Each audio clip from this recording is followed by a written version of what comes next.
from r/maliciouscompliance. I should talk to HR about leave if I'm legitimately having trouble at work 1 week before my due date. Sure thing, boss.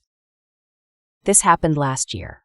I, a 31-year-old woman, was 1 week away from my due date and was working full-time in a school administration position.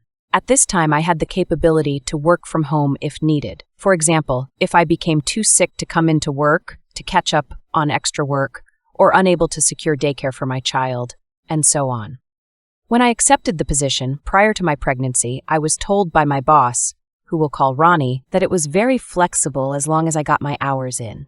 I very rarely worked from home and typically only did so for an hour or two in the morning if it was needed later on in order to work before OB/GYN appointments, as it was a long commute between work and home doctor's office. However, I was told by Ronnie after accepting the position to try and limit work from home to 2 days a month, which fine. At this point, I was well under, since I was only working an hour or two, maybe twice a month, and only once a month before that. Being so close to my due date, I was experiencing physical hardships that made working on site more and more difficult, such as dizzy spells, a pulled tendon in my foot, and severe back pain. I was also scared of potentially going into labor while at work, with it being so far away from the hospital my OB/GYN delivers at. To top it all off, my coworkers started asking more invasive questions about my pregnancy that made me uncomfortable. All in all, it was not a fun time. I explained all of this in an email to Ronnie and asked for her permission to almost exclusively work from home up until I go into labor. I said I thought it would be a reasonable accommodation, and I work really well from home. Ronnie responded a couple days later denying my request to work from home at all and said I needed to be there since we would be starting some of our busiest work in a couple months, which I would be gone for on maternity leave anyway.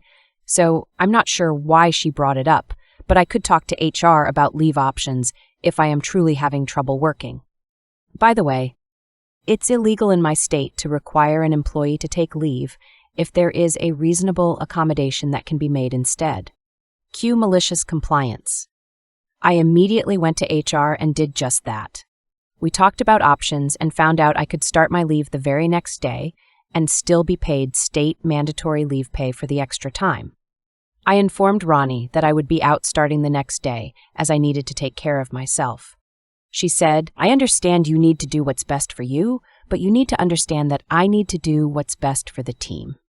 So, yeah, everything I normally managed basically went to crap in my absence, as the other people on the team weren't qualified to do the work and kept taking time off leading up to my due date instead of learning the basics while I was still there to teach them.